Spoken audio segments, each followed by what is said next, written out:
যেমন কোরআনে আছে, আল্লাহ তাআলা বলেন উতলু মা উহিয়া ইলাইকা মিনাল কিতাব, নবী আমি আল্লাহর পক্ষ থেকে আপনার উপরে যেই কিতাব নাজিল করা হয়েছে আপনি সেটা তেলাওয়াত করেন।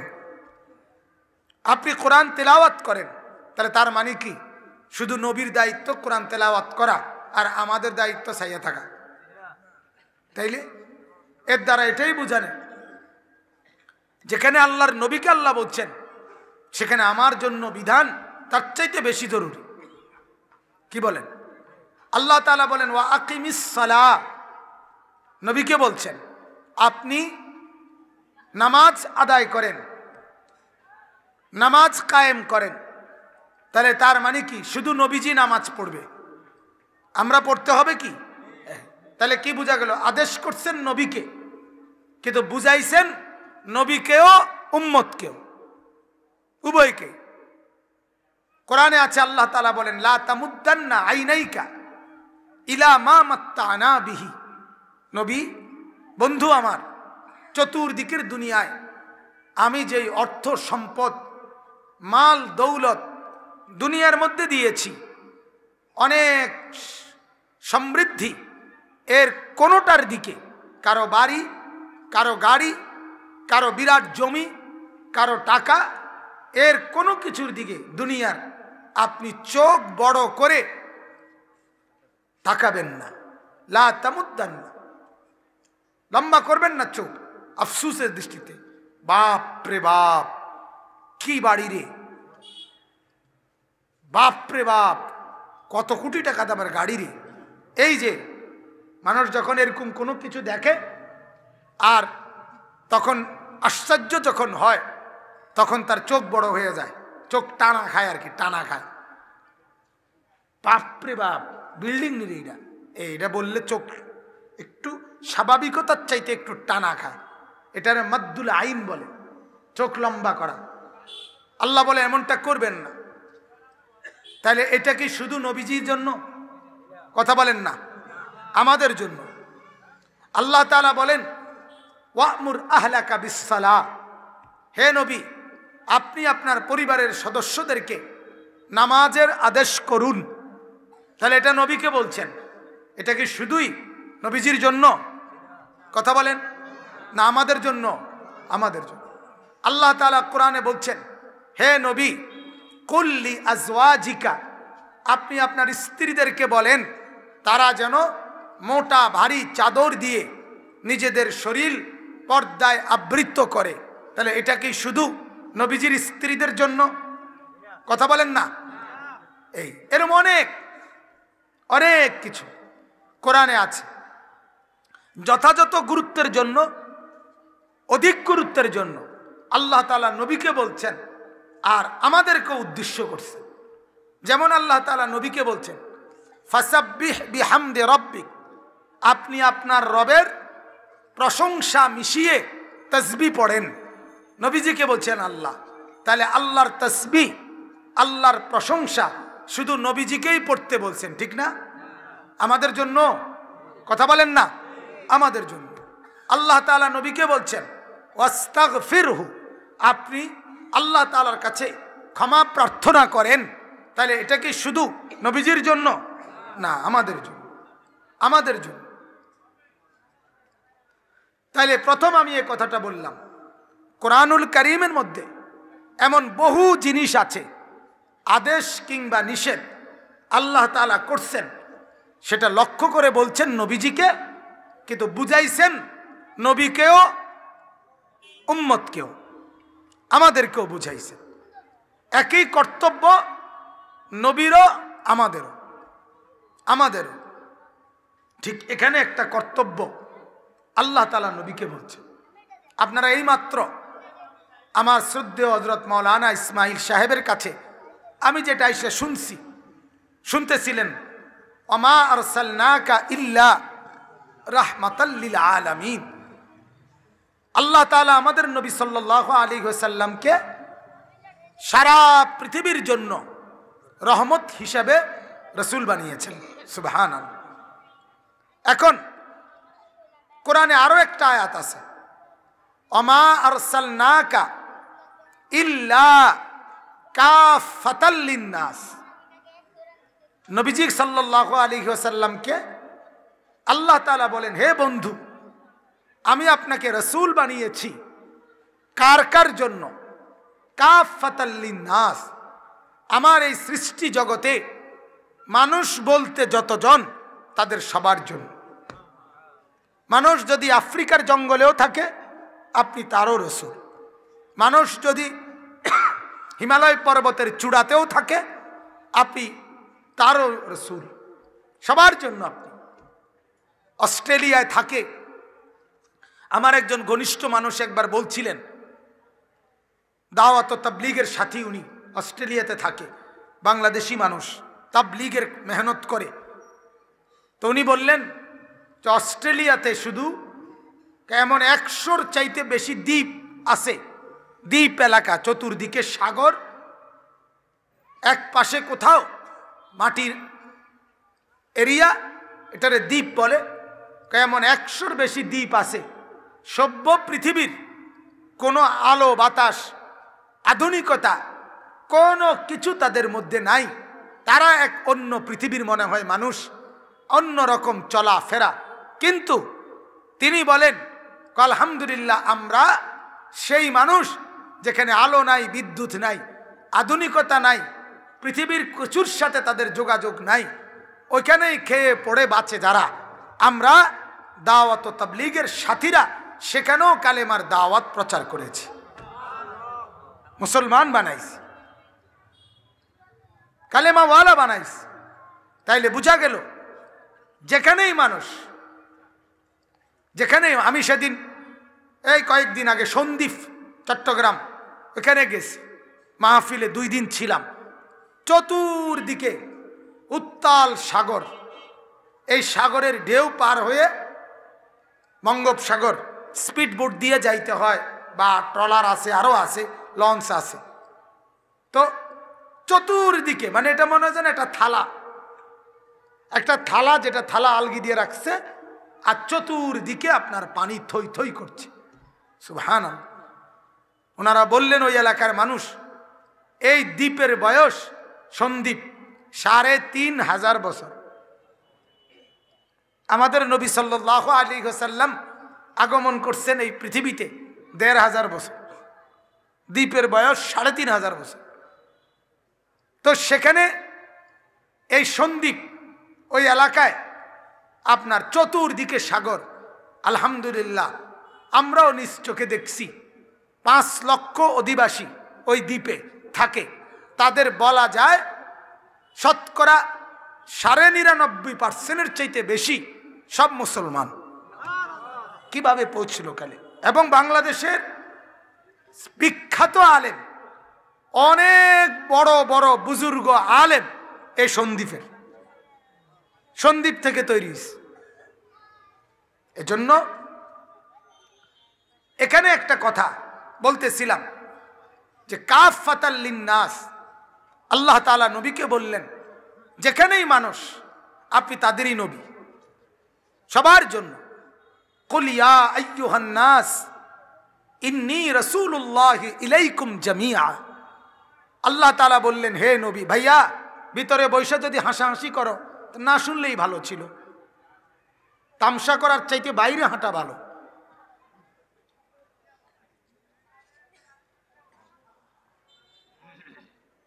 বাহিরে যারা, আমি তাদের কাউকে কিছু বলতেছি কেন বলেন? ঠ্যাঙ্গালগি দিয়ে হাঁটুক, আমার সমস্যা কি? কথা বলেন না কেন? হে শার্ট খুললে হাঁটুক বাহিরে, এতে আমার দেখার বিষয়। কিন্তু যারা ভেতরে বসে তারা আমার আপনজন, আমি তাদের সময়ের আমানত আমার কাছে। আপনারা যদি এখানে 50 জন শ্রোতা বসে থাকেন, 100 জন, তাহলে যদি 1 ঘন্টা সময় যায় তাহলে 100 ঘন্টা সময় গেছে। কয় ঘন্টা? আমাকে আখেরাতে ওই 100 ঘন্টা সময়ের হিসাব আল্লাহ তাআলার কাছে দিতে হবে। আপনাদের সময় আমার কাছে আমানত এটা। এজন্য আমার শ্রোতার দিকে নজর দেওয়া আমার জিম্মাদার। আমরা যেমন মাদ্রাসায় নজর দেই না, এই বাচ্চা তুমি দুষ্টামি করছো কেন, তুমি পড়া পারো না কেন, তুমি কাগজ ছিটতেছো কেন, তুমি এরকম করতেছো কেন, আমরা বলি কি না বলেন না? তো এটাও তো আমরা আমাদের আপনাদেরকে আপন মনে করি বলেই তো বলি। আমরা আপনার মতো, আমি আমার মতো, এই তামসার নাম ওয়াজ না, এটার নাম কি না? ওয়াজ। শ্রোতা আর আলোচক নিবিড় আত্মার সম্পর্ক তৈরি হওয়া, এটার নাম বয়ান, এটার নাম বয়ান। সাহাবায়ে কেরাম আল্লাহ নবী সাল্লাল্লাহু আলাইহি ওয়াসাল্লামের বয়ান শুনতেন।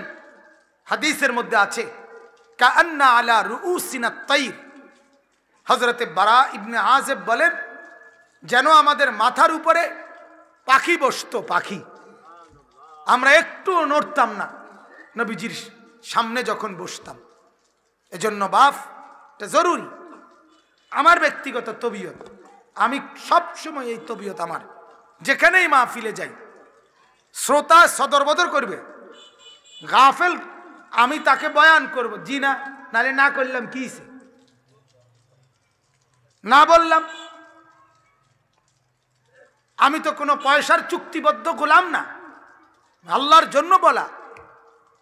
এজন্য যারা ভেতরে বসে তাদের দিল মনোযোগ আকর্ষণ করা, খেয়াল করা, এটা আমাদের জিম্মাদারি। তো বলতেছিলাম, গোটা জগতের জন্য আল্লাহ তাআলা নবীকে বলছে, আপনি বলেন ইন্নী রাসূলুল্লাহি ইলাইকুম জামিআন, হে লোক সকল, আমি তোমাদের সবার জন্য আল্লাহর রাসূল। এখন গোটা পৃথিবীর যেখানেই মানুষ, সবার জন্য আমাদের নবী হলেন নবী, রাসূল তিনি। কিন্তু আল্লাহ তাআলা কুদরতিভাবে একটা নিজাম করছেন। সেই নিজামটা কি?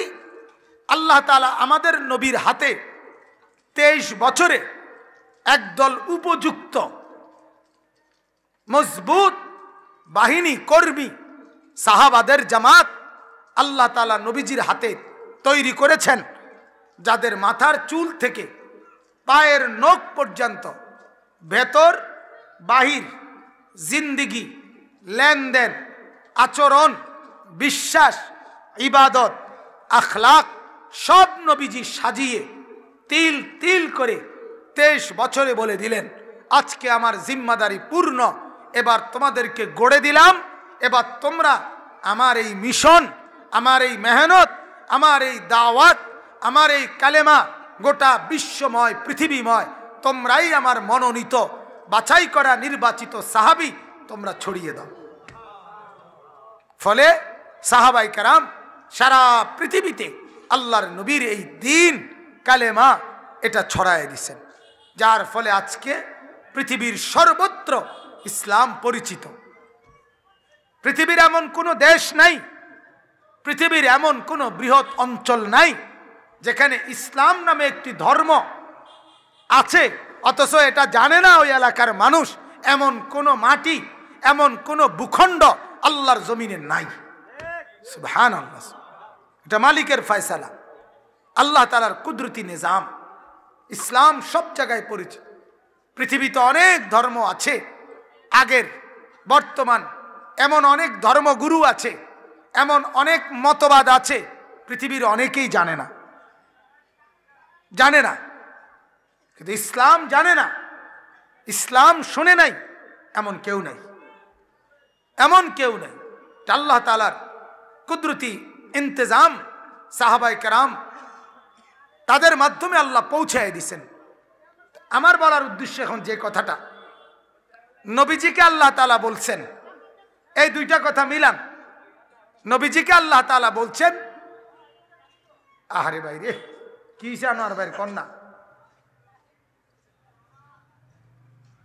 নবীজিকে আল্লাহ তাআলা বলছেন আপনি সবার রাসূল। কথাটা খেয়াল করেন, সবার জন্য আপনি নবী। তাহলে তো উচিত তো হইল তিনি সবার কাছে যাওয়া। কিন্তু আল্লাহ তাআলা বলেন সবার কাছে আপনি যেতে হবে না, আমি ব্যবস্থা করে দিচ্ছি। সাহাবীদেরকে গড়ে দেন, ওরাই আপনার মিশন বিশ্বময় প্রচার করে দিবে।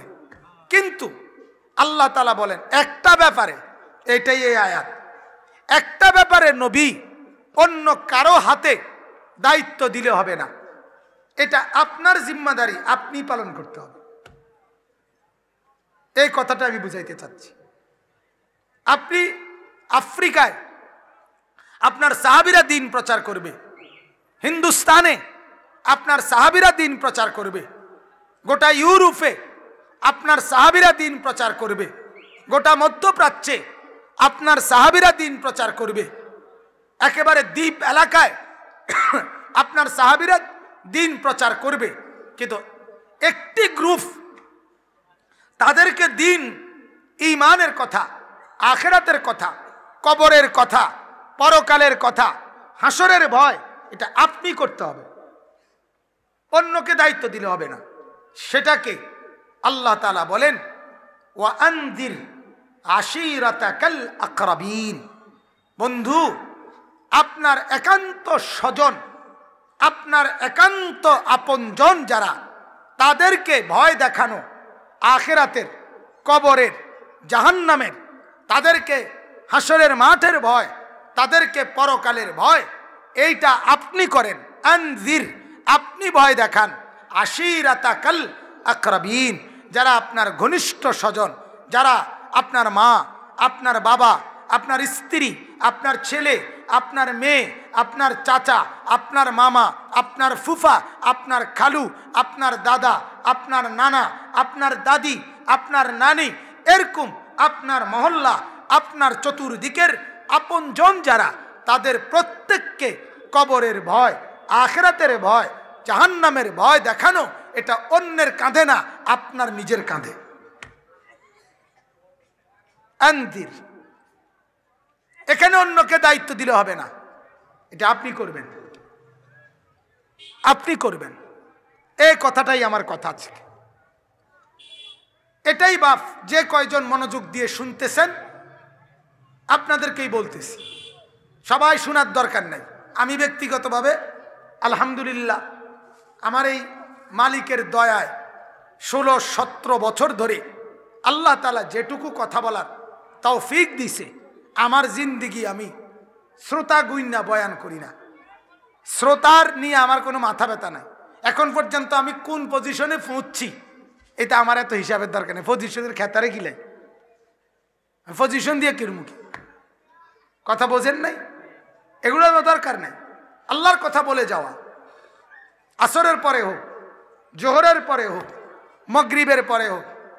আমার একেবারে ঘনিষ্ঠ চান্দিনা এক জায়গায়, ওনাদের এক গাড়ি মানুষ মাদ্রাসায় আসছে, ওনাদের মসজিদে মাদ্রাসায় কয়েকটা বাচ্চার সবক দিতে হবে যেই কোনোভাবে। এই কারণে আমি আজকে আসর পড়ছি চান্দিনা, পয়রা আসরের পরে ওইখানে একটু বয়ান করছি, বয়ান করে একবার দোয়া করছি, আবার মাদ্রাসায় উঠা দোতলায় হেফজোখানার ছাত্রদেরকে সবক দিছি, আবার দোয়া করছি, আবার কদ্দুর চা নাস্তা খাইছি, আবার আইসা এক কোরফাইয়ের কাছে মাগরিবের জামাত ধরছি। তো কি এই কদ্দুর টাইমে অনেক কিছু করে আসবে। এ অল্পই হোক, এ 20 মিনিটই হোক না, আল্লাহর জন্য বলা। শ্রোতা ছিল কয়জন? নাহলে 20-25 জন, এর বেশি হবে না।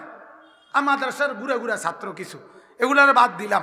এমনি বুঝের মানুষ 25 জনও হইতো না, মনে 18-20 জনের বেশি হবে।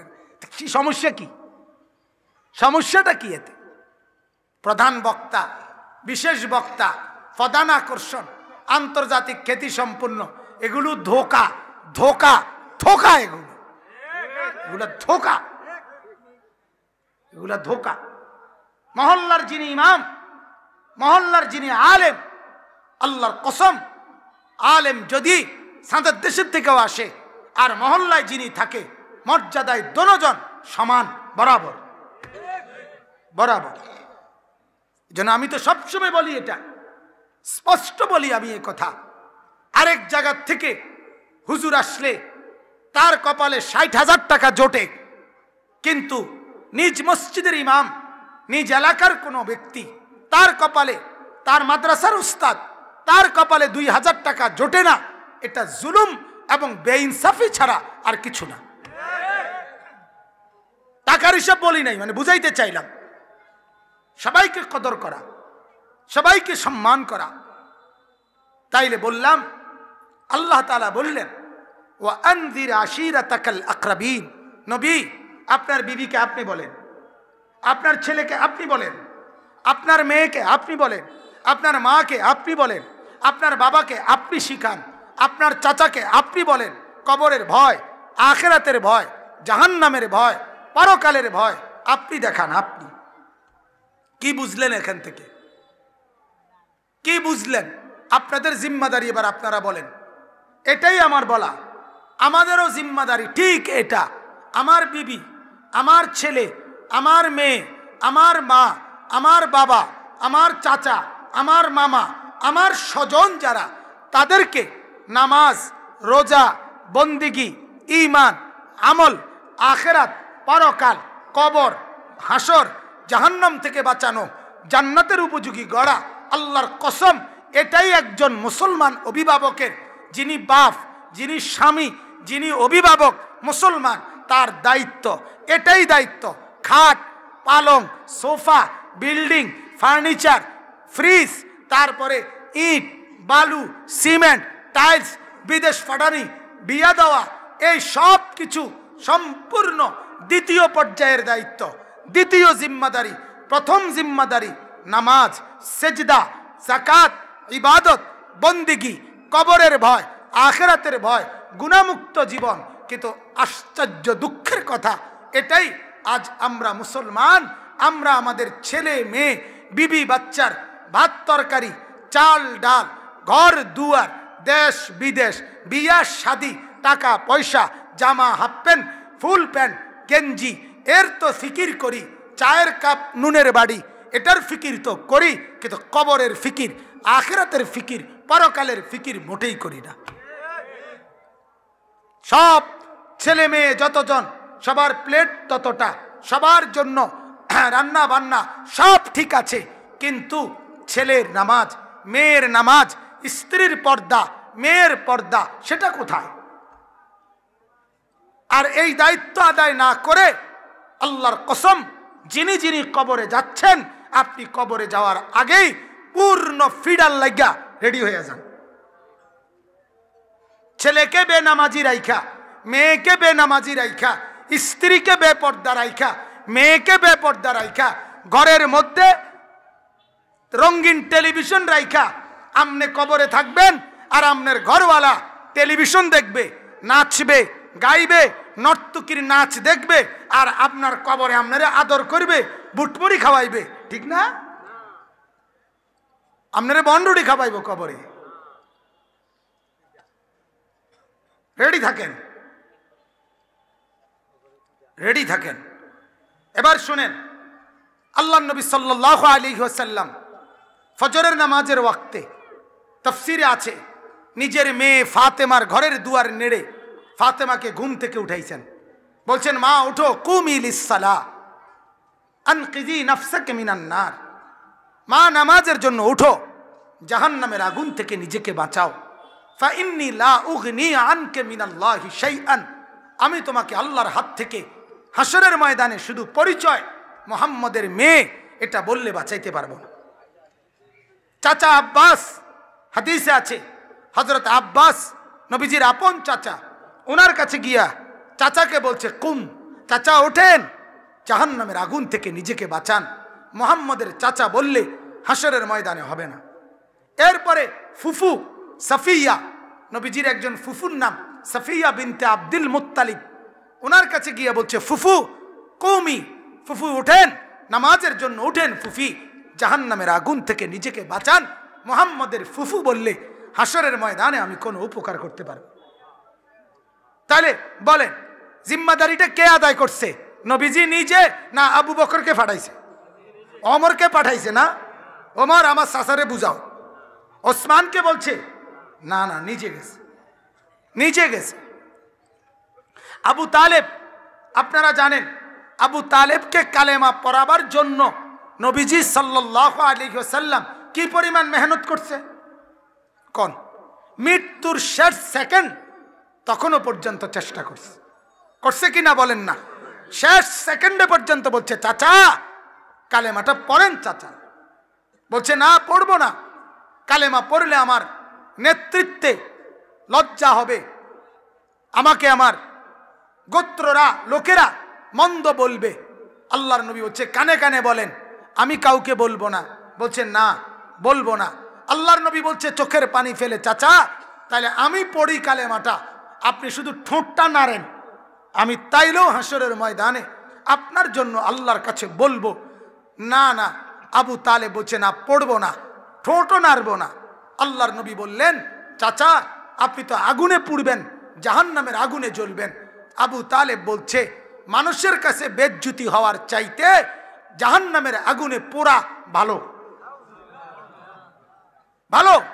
আজকে লাখ লাখ মুসলমানের তো এই আচরণ, গ্রামে কিছু না আঁকো, মানুষে কিছু না বলুক, নাচে গায়, তার বাড়িতে ফুর্তি হয়, ডেকসেট বাজে, বিয়া শাদীর অনুষ্ঠানের মধ্যে নাচ গান বেহায়াপনা চলে, অসুবিধা নাই। মানুষে যাতে কিছু না কয়, মানুষে নাচক গাক, আল্লাহ যে কিছু বলবে, নবী যে কিছু বলবে হাসরের ময়দানে, এই ফিকির নাই। আগুনে পুড়লে পুড়লাম, জাহান্নামে পুড়লে পুড়লাম, কবরে আজাব হইলে হইল, কিন্তু জিফুতে তো আরামে রইল, হেরা আগো খুশি মতে থাকলো। যদি এই বিবেক না হইতো তাহলে এই মহিলারা কেমনে এখন গেল ওইখানে? কথা বলেন না কেন? এই মেয়েরা কিভাবে ওইখানে গেল? ওই যে দোকানগুলোতে এখন যে মেয়েগুলো গেল, যেই মহিলাগুলো গেল, এই অসভ্যরা, এরা কি রংপুর থেকে আসছে? তাইলে কোথায় এদের মা, এদের বাপ কোথায়, এদের স্বামী কোথায়, এদের অভিভাবক কোথায়? কার হাতে ছেড়ে দিল এরা? এরা কি ঘর থেকে বের হয় নাই নাকি মাটির তলের থেকে বের হয়েছে? কথা বলেন না আমারে। তাহলে এজন্য বাপ আমার কথা রাগ হইয়েন না, আমি আপনাদের এখানে সব সময় আসি, এটা আমার মাদ্রাসা, শাহদিলার বাগ মাদ্রাসাকে আমি আমার নিজের মনে করি। প্রথম দিন থেকে এই মাদ্রাসার এমন কোনো ছোট বড় অনুষ্ঠান আমি কমপক্ষে আলহামদুলিল্লাহ বাদ যায় নাই। এমনিও অনুষ্ঠান ছাড়াও খানা খাইতেও বহুবার আসছি জহির ভাইয়ের সাথে। আমাদের জহির ভাই আমাদের গোটা বুড়িচং উপজেলার সভাপতি, পুরা বুড়িচং উপজেলার কওমি মাদ্রাসা যতগুলো আছে 105টা কওমি মাদ্রাসা আমাদের সদস্য, ওইটার সভাপতি উনি, এই পুরা উপজেলার সভাপতি আলহামদুলিল্লাহ। যার কারণে আমাদের অধিকাংশ মিটিং অনুষ্ঠান বিভিন্ন সেমিনার সব কিছু এখানেই হয়। আপনাদেরকে আমি মহব্বত করি, আপনারা আমার মতো এলাকার মানুষ, আপনাদেরকে আমি ভালোবাসি। ভালোবাসার এই দাবিতে বললাম বাপ ওয়া আনদির আশিরাতাকাল আকরাবিন। আল্লাহ তাআলা বলেন নবী আপনার নিকটজনকে আপনি ভয় দেখান, জাহান্নামের ভয় দেখান, নিজের ছেলেকে বাঁচান, নিজের মেয়েকে বাঁচান, নিজের স্ত্রীকে বাঁচান। এই বাপ বেহায়া ছেলেকে ছেড়ে দিয়েন না, বেনামাজি ছেলেকে ঘরে ঘুমাইতে দিয়েন না বাপ। ওইটা বেনামাজি সন্তান, ওইটা আপনার জন্য দুনিয়াতেও লজ্জা, আখিরাতেও লজ্জা। দুনিয়াতেও শরম, দুনিয়াতেও মানুষে বলে কার ফুতেতে তে কেমনে তো অসিব্য হইল। কথা বলেন না কেন? হায় হায় হায়, লজ্জা শরম, এটা শরম। নারীর পিছনে যেই ছেলে হাঁটে তাকে সমাজের সবাই ঘৃণাই করে, বলে এটা অসভ্য, এটা বখাটে, এটা দুশ্চরিত্র, এটা লম্পট। অতএব এটাই কথা শেষ। আল্লাহ তাআলা বলেন ও নবী আপনার নিকটজন তাদেরকে আপনি ভয় দেখান। অতএব আমাদেরও জিম্মাদারি, আমাদের বিবি বাচ্চা ছেলে মেয়ে, আমাদের আপন জনদেরকে ঈমান আমল আখিরাত পরকাল কবর হাসর জাহান্নাম থেকে বাঁচানো এবং এগুলোর ব্যাপারে বলা শেখানো, এটা আমাদের জিম্মাদারি কিনা বলেন না? সবাই বলেন জিম্মাদারি কিনা আমাদের? আল্লাহ তাআলা বলেন, বাকিটা শুধু তর্জমা বলছি, ওয়াখফিদ জানাহাকা লিমান ইত্তাবাআকা মিনাল মুমিনিন। নবী এরপরে সবাইকে ভয় দেখাইয়া যতজন আপনার আত্মীয় স্বজন নিকট আত্মীয় ইমানদার হবে, আপনার অনুসারী হবে, নেক আমলের অনুসারী হবে, জান্নাতের অনুসারী হবে, বন্দেগী করবে, আপনি তাদের প্রত্যেকের সাথে উত্তম আচরণ করেন। যখনই নেককার হবে তখনই আপনি তার সাথে উত্তম আচরণ করেন। এরপরে আল্লাহ বলেন ফাইন আসাউকা ফাকুল ইন্নী বারিউম মিম্মা তা'মালুন। আমাদের জন্য একটা সুযোগ বলছে। এমনও হইতে পারে অনেকের লক্ষবার বলছে, কোটিবার বলছে, চেষ্টার কোনো কিছু বাকি রাখে নাই বাস্তব অর্থেই, কিন্তু কোনোভাবেই ছেলেটারে পারল না, মেয়েটারে বুঝাইতে পারল না, স্ত্রীটাকে চরিত্রবান বানাইতে পারল না। এমন হইতে পারে কিনা? কথা বলেন না কেন? কিন্তু কতবার বললে আপনার দায়িত্ব শেষ হবে, কতটুকু চেষ্টা করিলে আপনার দায়িত্ব শেষ হবে, এটা কিন্তু আল্লাহ বোঝে। আমারে কইলে হইতো না হুজুর 20-50 বারের কম হইতো না, কইছি না না এরম না, সর্বোচ্চ চেষ্টার পর ফাইন আসাউকা, আল্লাহ এবার বলে দিচ্ছে যদি নাফরমানি করে ছেলে, মেয়ে, স্ত্রী, তাহলে ফাকুল, আপনি পরিষ্কার বলে দেন ইন্নী বারিউম মিম্মা তা'মালুন, হে ছেলে, হে মেয়ে, হে স্ত্রী, তুমি যেই মিথ্যা বলো, চুরি করো অথবা গুনাহ করো, নাফরমানি করো, টেলিভিশন দেখো, নর্তকী দেখো, বেপর্দা চলো, বেনামাজি হয়ে চলো, অবৈধ রোজগার করো, সুদ খাও, হারাম খাও, আমি স্পষ্ট বলে দিলাম, লক্ষবার বলার পরেও তুমি যেহেতু ফিরলা না, আমার সাধ্যের সবটুকু দিয়েও তোমারে যেহেতু বুঝাইতে পারলাম না, তাইলে শেষ এ কথা শুনে নাও, ইন্নী বারিউম মিম্মা তা'মালুন, তোমরা যা নাফরমানি করছো আমি এগুলোর থেকে মুক্ত, পবিত্র, আমি এর সাথে নাই। কমপক্ষে এটা বলো, তোমার মদের লগে আমি নাই, তোমার নেশার সাথে আমি নাই, তোমার জুয়ার সাথে আমি নাই, তোমার সুদের সাথে আমি নাই, তোমার ঘুষের সাথে আমি নাই, তোমার টেলিভিশনের লগে আমি নাই, তোমার বেপরদিগির লগে আমি নাই। এবার শেষ লাইন আল্লাহ তাআলা বলেন তুমি মনে মনে ভাববা আমার বান্দা যে এই কথা বললে যদি বলি আমি তোমাদের থেকে মুক্ত, তোমাদের গুনাহ থেকে, স্ত্রী সন্তানকে আল্লাহ বলে, তাইলে হয়তো তুমি মনে মনে ভাববা তাহলে আমার জীবন চলবে কেমনে? ফুতের বউ বেপর্দা হওয়ার পরেও অনেকেই মাইনা নেয়, কারণ যদি কিছু বলে তাহলে আমি বাদ পামুকু, শেষ বয়সে তো না খাইয়া মরতে হইব, এটা বলে কি না অনেকে? কারণ হইল সবাই জানে শেষ বয়সে যদি কেউ নিয়মিত খানা খাইতে পারে তাইলে কিন্তু মানুষ মরে না, ঠিক না কথা? হ্যাঁ ঠিক কথা বোঝেন নাই? কোন বুড়া মানুষ যদি নিয়ম মাফিক 3 বেলা ভাত খাইতে পারে তাহলে কোনো উনার মরণ নাই। তো তাইলে আপনি এটা কিতা করলেন যে শেষ বয়সে না খাইয়া মরতে হইব, তা আপনি খাইয়া কি শেষ বয়সে মানুষে মরে না? তো তাইলে সমস্যা কি? আপনি মরলে অসুবিধা কি? মরা, মৃত্যুবরণ করা এটা কি কবিরা গুনাহ? এটা কি শরম? আরে বেজ্জতি রে, তে মরে গেল, এরুম এরুম আমারে বলেন না, মরাটা সমস্যা কি? মরলে অসুবিধা কি? মানুষ তো মরবেই, মরতেই পারে না, শুধু মরবেই, মরবে কি না বলেন? তাইলে এনে সমস্যাটা কি? তামনে অতএব আল্লাহ তাআলা বলেন না বান্দা, কোনো মখলুকের উপরে তুমি ভরসা করো না, ছেলের কামাই, ছেলের বউয়ের রান্না, ফুতের কামাই, না না না। আল্লাহ বলে জন্মের প্রথম দিন যেই মালিক আমি তোমার কাছে ছিলাম, ইন্তেকালের পূর্ব মুহূর্ত পর্যন্ত না, শুধু আমি আল্লাহ তাআলা সর্বাবস্থায় তোমার সামনেই আছি। ওয়াতাওয়াক্কাল আলাল আজিজির রাহিম, কারো উপরে ভরসা করো না, সবচেয়ে বড় ক্ষমতাবান, সবচেয়ে বেশি দয়াবান আল্লাহ, তার উপরেই তুমি সর্বাবস্থায় ভরসা করো। কার উপরে? স্ত্রীর উপরে ভরসা করো না, ছেলের কামাই লাগবে না, মেয়ের কামাই লাগবে না, ছেলের বউ রান্ধন লাগবে না, ফুতের কামাই লাগবে না।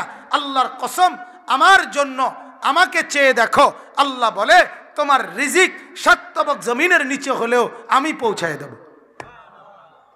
কে পৌঁছায় দিবে? হযরত মূসা আলাইহিস সালাম একদিন একটা বড় পাথরের মধ্যে মূসা নবী আল্লাহকে জিজ্ঞেস করছিলেন, আল্লাহ আপনার সমস্ত সৃষ্টির রিজিক আপনি খেয়াল রাখতে পারেননি। আল্লাহ তাআলা বলছে, মূসা সামনের পাথরটা, তাফসিরে রুহুল মাআনিতে আছে, সামনের পাথরটা তুমি ভাঙ্গো, মানে বাড়ি দাও লাঠি দিয়া। হযরতে মূসা আলাইহিস সালাম পাথরটা আঘাত করলেন, পাথরের একটা পার্ট খুলে গেল, আবার মারো, আবার মারলেন, আরেকটা অংশ ভাঙ্গা গেছে। ভাঙতে ভাঙতে 4 বার পাথরটা বাড়ি দিছে। 4টা অংশ ভাঙ্গার পর হযরতে মূসা নবী দেখলেন পাথরের ভেতর থেকে একটা ছোট্ট পোকা। তাফসীরে রুহুল মাআনিতে আরবিতে ওমা মিন দাব্বাতিন ফিল আরদ এই আয়াতের তাফসীরে আছে। তো দেখলেন একটা ছোট্ট পোকা, মুখে সবুজ রঙের একটা ছোট্ট গাছের পাতা, এটা কুটকুট কুটকুট করে খাইতেছে আর এমনি বাইরে। হযরতে মূসা নবী, আল্লাহ বললেন মূসা ওই ছোট্ট পোকাটার কান লাগাও, কি কয় শোনো, কি কয় খেয়াল করো। মূসা নবী কান পাইতা শুনলেন সেই ছোট্ট পোকাটা বলতেছে সুবহানা মান ইয়ারানি ওয়ালা ইয়ানসানি ওয়া ইয়ালামু মাকানি। আমার সেই মাওলার প্রশংসা যিনি আমাকে পাথরের ভিতরেও দেখে, যিনি আমার কথা কখনোই ভোলে না, আমি কোথায় আছি যিনি জানে। তো আল্লাহ তাআলা বললেন মূসা দেখলে তো আমি 4 স্তর পাথরের ভিতরে এক পোকা, সেখানে সবুজ গাছের এই পাতা কোত্থেকে আসে? আমি যদি তাকে না ভুলি তো তোমারে ভুলবো গা? কথা বলেন না কেন? কেন বলবেন?